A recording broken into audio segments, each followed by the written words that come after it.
In this lecture, we're going to go ahead and talk about lines. Okay, lines are the first fundamental of drawing. It's the most important part that you need to understand next to shape. But you can't create shapes unless you understand how to make lines. So the first thing to understand about lines is there's obviously all different types of lines, okay?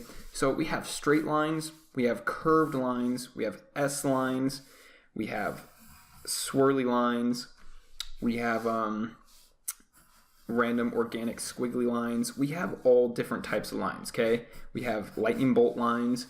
They're all different types of lines. Now, what I want you to do is I want you to go ahead and practice some lines. Just draw all the different types of lines that you can think of, okay?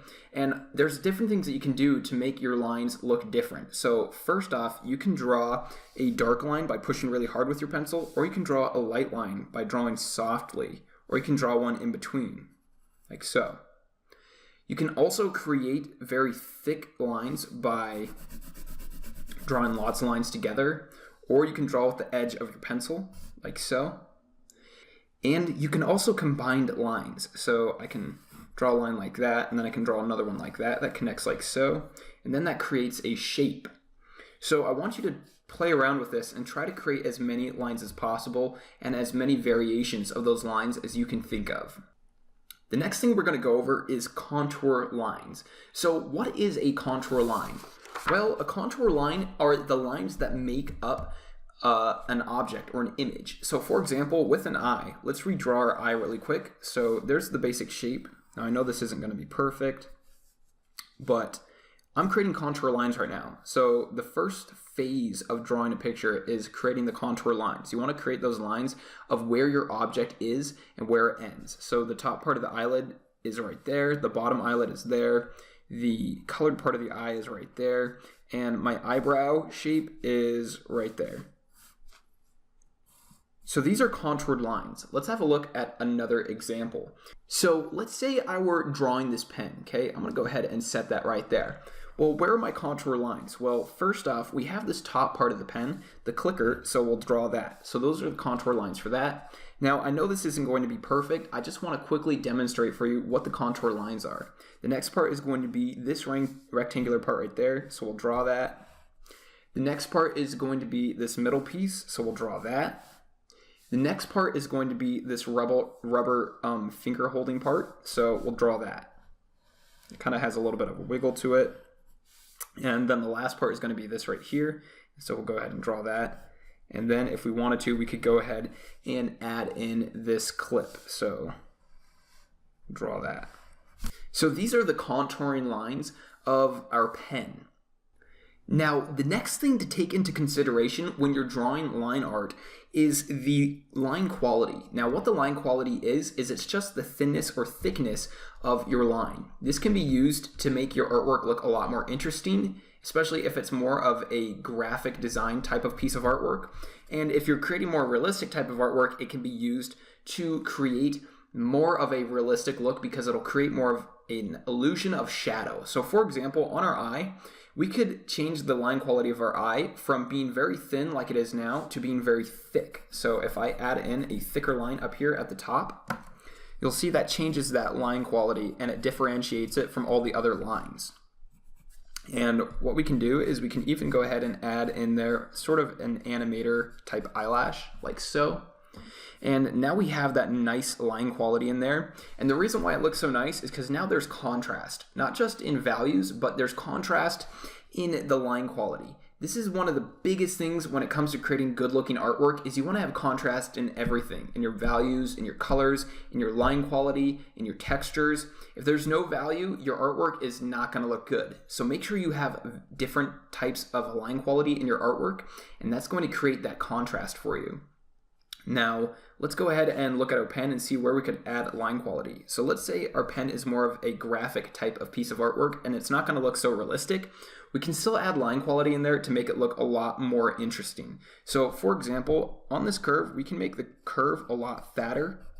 And then as it gets to this part, it can get a lot thinner. Same with over here.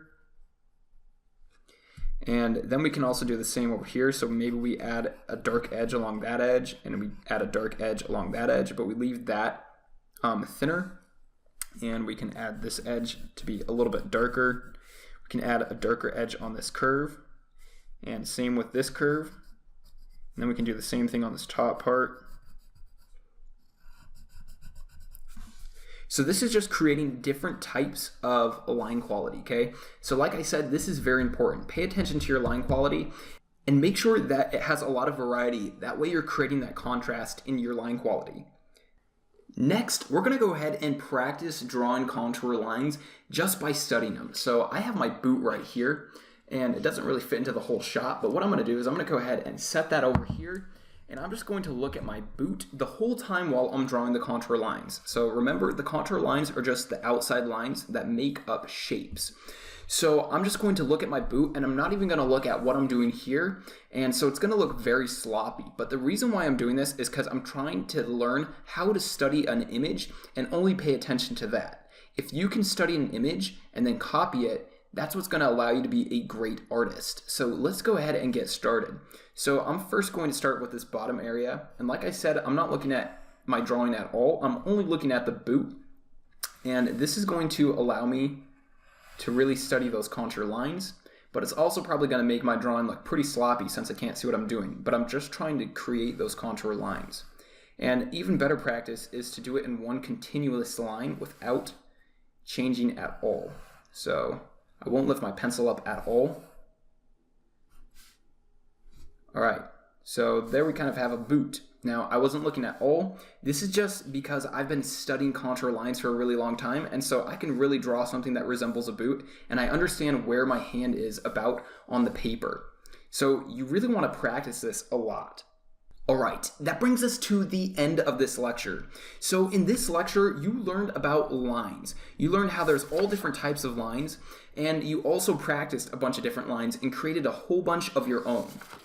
You also learned about line quality. You learned about how the thicker the line is and the thinner a line is, the more contrast you'll have in your image. And the more contrast you have, the better your artwork is going to look. You also learned about contouring lines, which are just the lines that make up shapes, the outside edges of those shapes. And then you learned how to draw a continuous contouring line drawing without even looking at your drawing. So your assignment for this lecture is to find an object in your house or apartment, and you're just going to do what I just did. You're going to draw a contouring line drawing that is continuous. So never lift up your pencil. Maybe you can lift it up once. It's not a big deal if you do, but just make sure that you don't look at what you're doing. You just want to make sure that you're studying your object, following the line of your object, and then drawing it. I recommend that you do this with a few different objects. Now, I know this can seem silly, but trust me, if you keep doing this over and over again, you're going to get really good at understanding shapes and lines in an object, and you're going to become very observant. By becoming observant, you're going to be able to become a great artist. Without observing from real life, you're never going to be able to create amazing artwork that looks realistic or even caricatured type artwork that is from another world. You still need to understand the real world to create your own worlds. So thanks for watching, and I look forward to seeing you in the next lecture.